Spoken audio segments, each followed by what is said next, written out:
about to leave, already packing. Come with me, I'm not really asking. We'll get away to a place where we don't know. About to see the world in action, what we can be, life with no distractions. We'll get away, this is what we waited for. Take my hand, we'll make it somehow. We can't miss out. I'm done living life with the lights out. Die with my own doubts. Be free with me. Let's go, let's be free with me.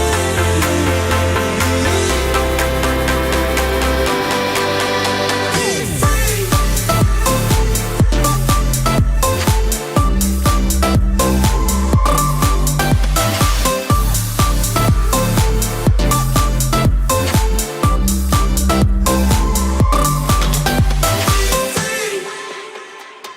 Not looking back, eyes on the freeway, Bonnie and Clyde, a classic cliche. We're on the run, this is what we waited for. Take my hand, we'll make it somehow. We can't miss out. I'm done living life with the lights out. Die with my own doubts. Be free.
Good morning, everyone. Welcome to our latest AQA A-Level Geography. Sorry, I just done sociology. Geography live revision blast. And it's my pleasure to welcome Brendan and Catherine to guide us through the first of two live sessions on coastal systems and landscapes. Just looking at the live stream, lots and lots of people joining us for this session. People up bright and early. Well, 11:30, Catherine, Brendan, pretty early for A-level for students. Teenagers, yeah. For committed A-level students. And so a particularly warm welcome if you're joining us live, because you're under time pressure with the activities that Catherine and Brendan have put together for this session. If you're watching us on replay or on demand, of course, you have the advantage of being able to pause the video at some stage if you want a bit more time to consider your responses to these fantastic revision activities. We've got a whole bunch of stuff, picture quizzes, and who's reading out the altered vowels today? Is that your pleasure, Catherine?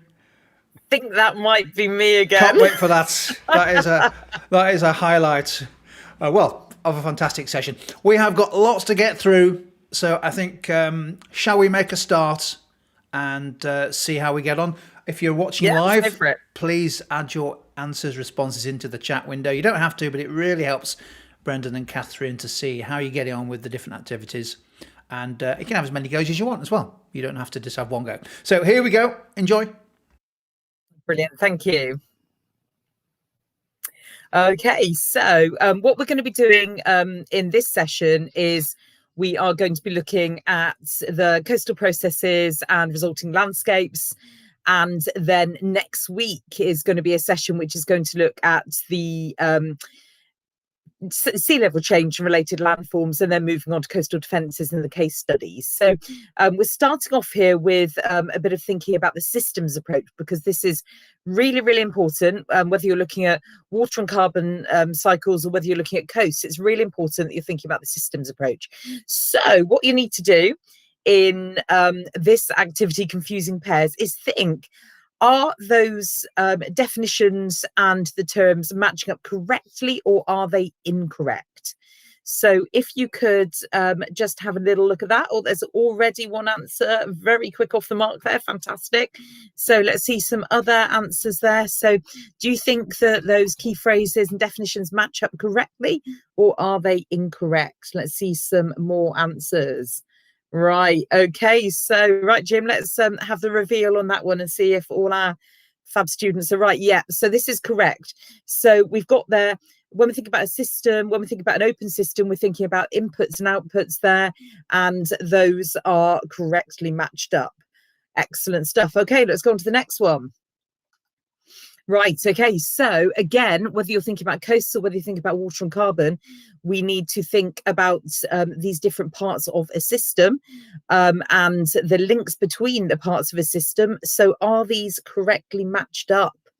So are flows and transfers parts of a system, or are they links between parts of a system? Right, okay, lots coming through saying swap. Let's see what the answer is. Yeah, we need to swap those over. Good stuff. You guys are doing this really well. Okay, let's look at the next one. Right, so we've got positive feedback here and we've got negative feedback. Now, these are so important to understand, again, both in coasts and in water and carbon cycle topics. So we're thinking here about a change in the system leading it to move away from equilibrium, or a change which is initially moving it away but then moves it back again. So are those matched up, or do we need to swap them? Right, okay, excellent stuff there, excellent. So let's see what the answer is. Right, so those are correct. So really keep that in your mind, because quite often those concepts are used in some of the larger mark questions, and it's really important that you know that that positive feedback is talking about a move away from dynamic equilibrium. So positive feedback sometimes makes it sound like, woohoo, this is something nice, but it isn't. It could be that things are spiraling out of control. So right, on to the next question. So starting to get more specific now to the coast topic. So let's think about those constructive and destructive waves. You have probably studied these at GCSE. And then what's nice about the A-level is it really builds upon that GCSE content. So are these correct at the moment? Do we need to swap these, or are they correct? Right. Oh, let's see what the answer is, because lots of people made some suggestions there. Right, yeah, we need to swap those over. So the constructive wave is building up the beach. It's got that strong swash. The movement of the water up the beach is moving the sediment up the beach. It's constructing the beach. And when we've got the destructive wave with the strong backwash, that means the water running back down the beach has got that strong pull that is going to be taking the sediment with it. Excellent stuff. Okay, let's have a look at the next one. Right. Okay. So low energy coastline and high energy coastline. So one of the really important things to remember when we're looking at coasts is that you need to know about how different processes and different landforms exist in the real world on different coastlines. When you're looking at different coastlines, think about the energy in those coastlines. So have a little look at what's going on here. Do we need to, do these match, or do we need to swap them? Right, okay, so let's have a little look at the answer for that one. Right, so that's a swap there. So you've got your high energy coastlines where you've got those powerful waves pounding away at the coastline and that higher rate of erosion. You have the low energy coastline where the waves are less powerful. It could be a sheltered bay maybe, and you get high rates of deposition. Okay, right, so I think now we're moving on to Brendan, looking at a chain of analysis with you. Thank you, Catherine. Well, chains of analysis. In this case, we're going to look at something that did crop up in one of those questions that Catherine was leading us through. Question 3, in fact. So if we have a look at the task you've got to do here, it's to do with dynamic equilibrium, which was mentioned earlier. So we've got five things here that need to be rearranged. So you need to decide what would be the correct order to explain how dynamic equilibrium is actually reached. So we've got the first one there is constructive waves have a strong swash and build up beaches. 2 is this reduces the gradient of the beach. 3, this creates dynamic equilibrium in the system between the wave type and beach shape. 4, less steep beaches mean constructive waves are more likely to form. And 5, steeper beaches mean destructive waves are more likely to form with a stronger backwash than swash. So would you like to jot down in the chat your thoughts as to what should be the correct order? What should be the correct order of those items? Go for it.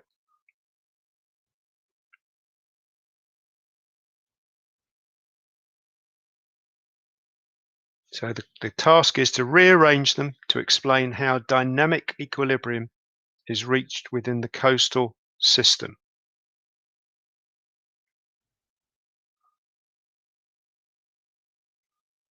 So very quickly, Phoebe's come up with a sequence there that could be quite good. So have your thoughts about that. Shall we reveal the correct order? So the correct order is 1, 5, 2, 4, 3. So Phoebe, very well done there. So that's the order of that. And dynamic equilibrium is one of those tricky concepts. So as Catherine was alluding to earlier on, positive feedback is not necessarily a good thing for a system. It can be, but quite often it's not necessarily a good thing. It's probably best to think in terms of reinforcing or balancing. So reinforcing would be positive feedback, balancing would be negative feedback. Okay, let's move on to categorize with Catherine.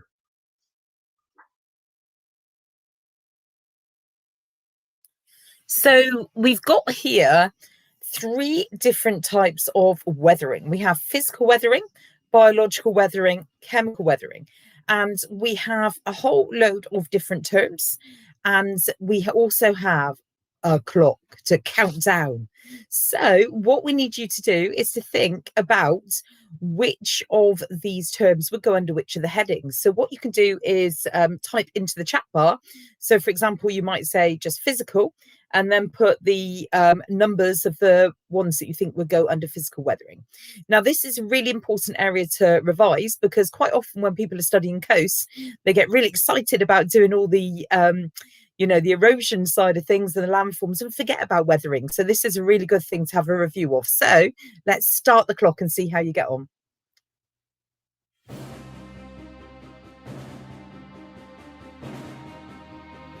And hopefully you're feeling empowered by this music.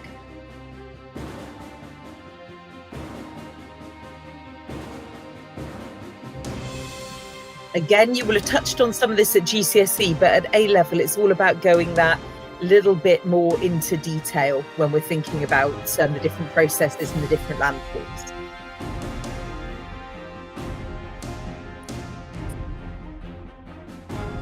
Right, well done. We're getting some good suggestions here coming up in the chat.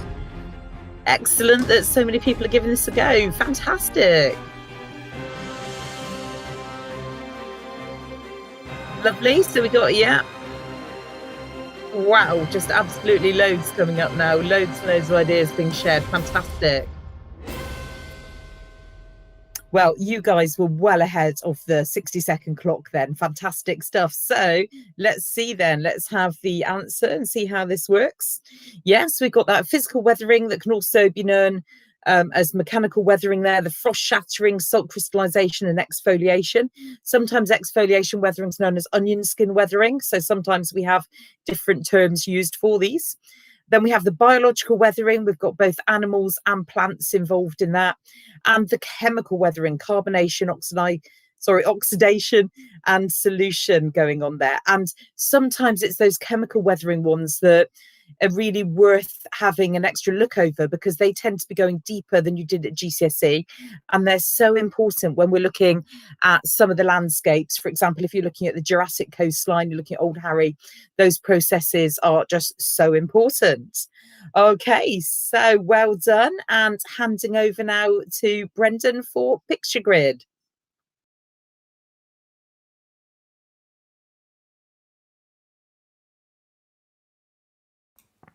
Brendan, it's Jim here. Could you unmute your mic? Yep. Thanks, Jim. Right, you're going to see 6 questions here represented by those question marks. And what you need to do is to answer all 6 questions, but there's a final question about the image that is revealed behind the questions. So let's reveal the first one. So what is the image behind the grid? Is the ultimate question, but this question is, what is the name for the movement of individual soil particles down slope? What is the name for the movement of individual soil particles down slope? And this is something that happens imperceptibly. You can't really see it happening. It's a bit like when your fingernails grow. You know they're moving, you know they're growing. So it's one of these very slow processes. So the name of that process, let's see if we've got some good answers coming through here. Well done. Let's reveal the correct answer, which several people got, which is soil creep. Excellent. Right, next question. What makes a landslip or slump different from a landslide? What makes a landslip or slump different from a landslide? Trickier question. What's the difference between a landslip or slump and a landslide?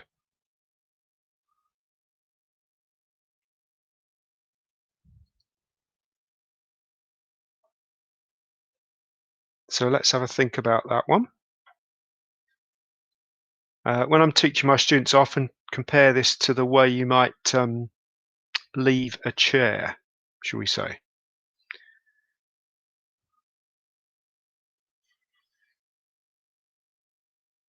So good thinking there from Charlotte. Let's have a look at the answer. So what actually makes it different is the slide surface is curved. So it's a bit like the difference between if you were to sort of slump off your chair and just slide off it, as opposed to just cascade off it, just fall off it. The difference between the two there. Next question is, what makes wave quarrying different from hydraulic action? So what makes wave quarrying different from hydraulic action? Jot your answers in the chat if you can.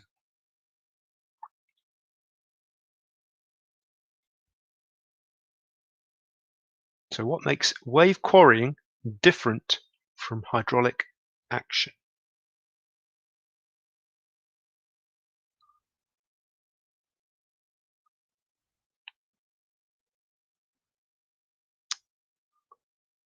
Okay, let's have a look at the answer to that one.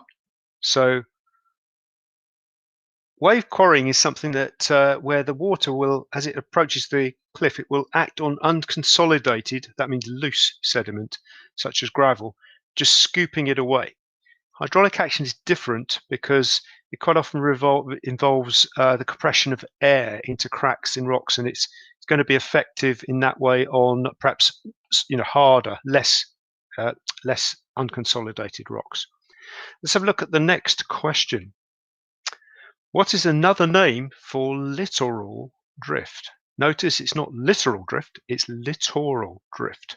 So littoral is a word that we often use when we're talking about coasts. It's an adjective we often will use. So what is another name for littoral drift? So Phoebe, very quick off the mark there. Let's have a look at the answer to this one. That is, of course, longshore drift. Longshore drift. Well done. Okay, question 5. What process associated with mass movement links the water cycle and the coastal system? What process associated with mass movement links the water cycle and the coastal system?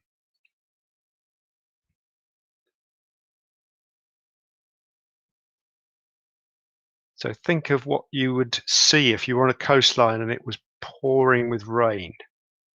What would you see? You could actually see this process happening. So you might sort of, it's one of these ones you might sort of kick yourself when you realise what it is. Got a few answers. I'm not quite sure if we've got exactly the right one yet. So let's have a look at the answer. The correct answer, this one is runoff. Runoff. So if it was pouring with rain, you know, those wonderful days of field trips when it can be a little bit like that, and you can actually see the rain cascading across the surface, and it would be moving things with it.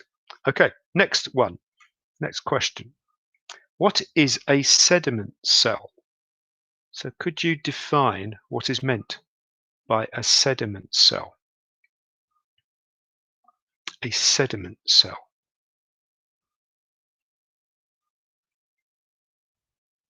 This is something you need to know about in terms of the way the coast is managed.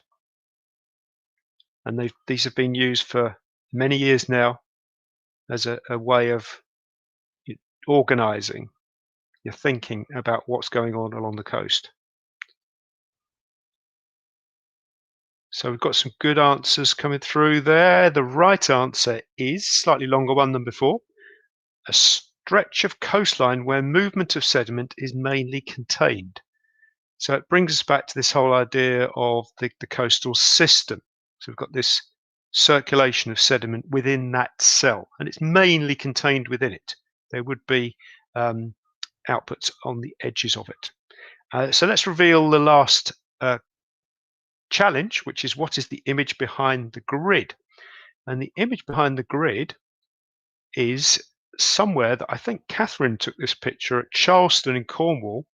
So the correct answer for this one, to sum it all up, is cliff collapse. Cliff collapse. So I don't know if you want to tell us anything about that, Catherine, before we move on to the next activity. Well, this is where my family lives, down in Cornwall, and it's just really important to remember when we're looking at these different processes that they do link to the idea of managing the coastline, and that's going to be what's being covered next week. When Brendan, I think you're leading the session on that next week. But all the time we need to be making these human physical links when we're looking at A-level geography, thinking about how we've got the processes here which are shaping the landscapes, but in turn that is going to have an effect on people. And at this point you can see the Southwest footpath is very close to the edge. There's a garden has been lost. There's holiday property very close to this. So we've got this, you know, massive link between what's happening physically on the coastline, but also what's happening in the human world. Excellent. Right. Okay. So this one is probably far too easy for all these amazing and talented A-level students. And so we've got here a nice basic stump question. But things like this can still come up, even though you might think, you know, well, this is too easy for A-level. A lot of the things you've looked at GCSE, you know, they're still there in the A-level spec, but it's just you take things further. And of course, the big difference at A-level is that you look at things globally rather than just looking at UK landscapes at GCSE. You're looking at the global situation. So let's see how you get on. Let's see if you can put these statements into to explain how a stump forms. I think you're going to be super speedy at this.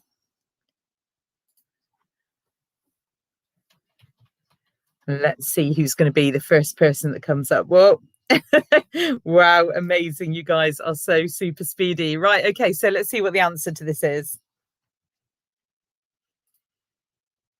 Right, okay, so we've got the headland with a crack in it, the abrasion hydraulic action, meaning the crack gets bigger, becomes a cave, the erosion deepening the cave till it cuts through the headland and forms an arch, the roof of the arch being weathered and collapsing, leaving the stack behind, and that stack being eroded until it forms a stump.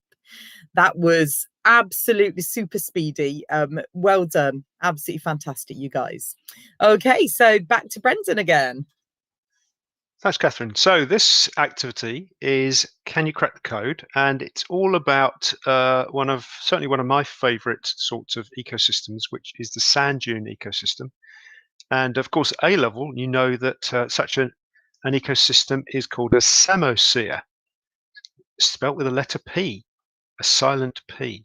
So good challenge on your spellings there. So in a samosphere, how does it develop? We've got 6 ideas here, A, B, C, D, E, and F. So let's look at each of these ideas. A, four dunes develop, colonized by plants such as marram grass. B, grey dunes develop, the change of colour reflecting the higher organic content. C, a climax community of scrub and woodland is achieved. D, wind carries loose sand inland. E, pioneer species grow on the dune, stabilizing it and adding the organic matter. Pioneer species is a key term there, of course. F, sand is deposited behind an obstacle. So just have a think about those and put them in the correct order. By the way, they're not currently in the correct order. So go for it. See if you can type that in the chat. Some of you are doing that already. Well done. Really quick off the mark. So I'll just give you a couple of moments to think about that.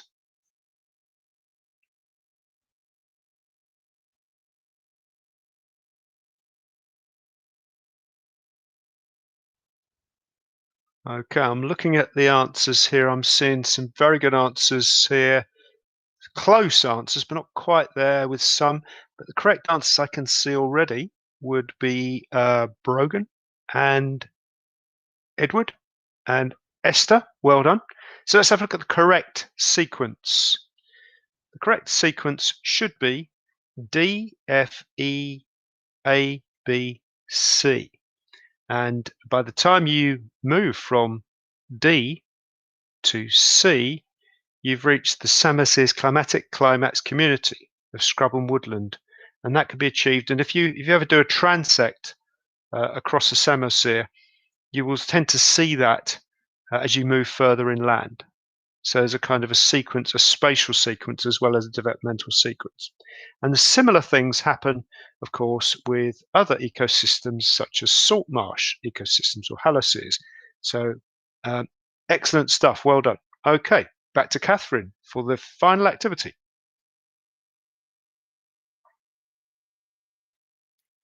Okay, so altered vowels, and this is making me giggle because I've been told by Jim I need to try and pronounce these. So all of these relate to estuarine mudflats and salt marshes. And I've mentioned a couple of times today that there's some areas of the spec that maybe sometimes get a bit overlooked. And I would say this is probably one of them because you've got, people tend to think like, oh yeah, all the dramatic coastal landforms like caves, arches and stacks. But when you get to A-level, you've got these extra landforms as well, and they actually can be really amazing. They may not look so glamorous when you look at a mudflat, but fantastic with their ecosystems. So let's see, all of these terms are used in the specification. So let's, or in the related, in related geography to the specification. So let's see if we can work out what these terms are. Okay, so we got altered vowels here. So what's happened is each time there is a vowel in the word, it's been changed to a different vowel. So we've got sudumun stu going on here.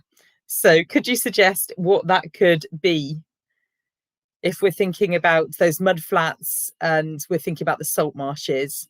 What could we be looking at here?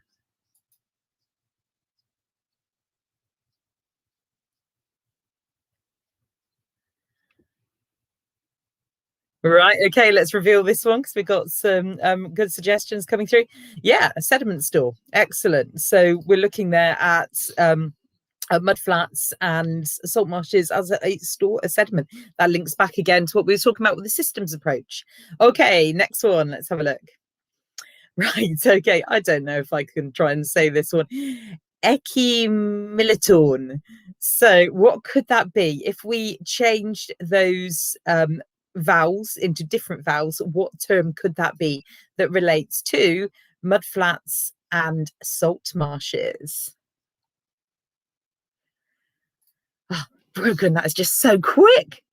That's amazing. Right, let's reveal the answer. Right, accumulation. Absolutely excellent. That was so fast. So we've got in the on the mud flats and on the salt marshes, we've got sediment accumulating there. Excellent stuff. Okay, on to the next one.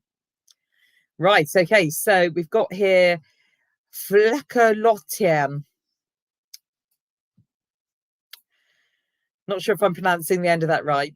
So have a little think there about what could be happening here, a process which we have happening on those mud flats and salt marshes.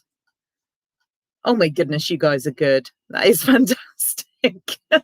Right, let's reveal it. We've got a few interesting spellings there. So there we go. There's the spellings. We've got flocculation there. So we've got this process where you've got the sediment, the little tiny bits of sediment that are in the water that are sort of sticking together and settling down to form those mud flats and salt marshes. I cannot believe how fast you were then. Let's try another one. Okay, so what could this be? Halifitas. So let's have a think, swap those vowels around. What could this be? Now think about maybe the plants that are on the salt marshes. A feature of these plants. Oh, fantastic. Oh, we've got lots of different names coming up in the chat as well, which is wonderful to see. Okay, let's reveal this. Now, the thing is, these salt marsh environments are really quite tricky for plants to survive in, because you've got the salt water, you've got the fact that you've got inundation through parts of the day and not another parts of the day. So we've got these amazing plants, the halophytes, which are adapted to be able to cope in that environment. Fantastic stuff. Well done. Okay, if we got another one. So we've got here Onenditown. See if you can think what this is. This is our last one.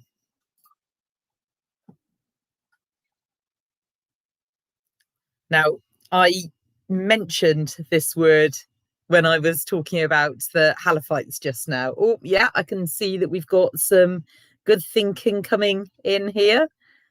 Right, okay, so let's reveal the answer. Inundation. Right, excellent. So we've got there inundation. We've got the fact that when we're looking at the mudflats and the salt marshes, depending on the state of the tide, sometimes it's going to be underwater, sometimes it's not. And when it's underwater, that's we can talk about inundation there.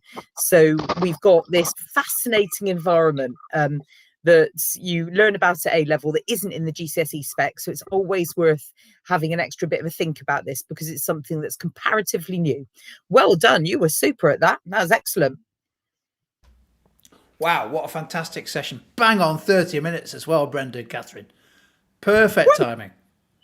And we've just had AQA on the phone to say that they will accept in all assessments and exams those altered vowels terms rather than the real the real ones as well, because they think, particularly after they've seen you pronounce them. I think Halifitas is something I once had in a Mexican restaurant. I think you're right, Brendan.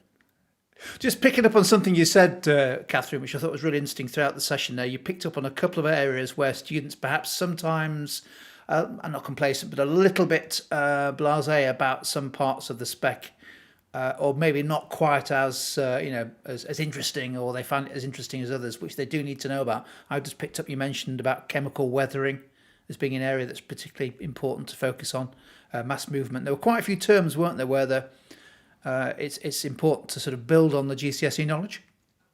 Yeah, and I think what's really useful about these sessions is we're doing, this sort of quick fire questions, which are really important for students to have a go at, so they can then identify what they need to read up on after the session. So, this is only really the tip of the revision iceberg, because they are thinking here, which bits are really confident and quick on, which bits do I need to go back over, and then can go back to their notes. You've been chatting about the resources available from Tutor to You. There's, lots of information out there. So hopefully the students are thinking, that's an area that I'm not so confident on. I'll go back and I'll have a really good look at this, so that I can make sure that I know exactly what I'm talking about. One of the things to really look out for is the 4-mark questions. pretty much any word from the specification can be plucked and popped into those 4-mark questions. And that means that if you know all the terms, then you are in a really good position. If you don't know those terms and it comes up with something which is maybe a little bit more obscure and you haven't got a clue what it is, then that's 4 marks that are gone straight away at the start of the question. So I'd really advise reading through the specification, looking at those terms and thinking, am I confident to answer a question on any of those terms? And if you're not, spend some time looking those up. Fantastic stuff. Well, we've got a second session on coastal systems landscapes next week that Brendan's going to lead, and we're looking forward to that as well. So I think taken together, the two of them are really fantastic way of, as you say, kickstarting revision on this core topic. A huge thanks to everyone who's joined us in the live chat. Loads and loads of students in the live chat, and fantastic answers. So quick as well, unbelievably quick. So thank you for joining us live. If you enjoyed it, please give Brendan and Catherine the thumbs up sign in YouTube, just to help, firstly, to say thanks to them for a fantastic session, but also it helps YouTube suggest this session to other A-Level Geography students who may find it useful. Hopefully they will. If you're watching us on replay, you can do the same thing, give it a thumbs up and maybe share the link with your classmates as they get ready for their assessments the other side of the holidays. And so that just leads me to say a huge thanks again to Catherine and Brendan. Fantastic session, one of the best. And we'll see you next time. So thank you. Back to the coast. Bye. See ya.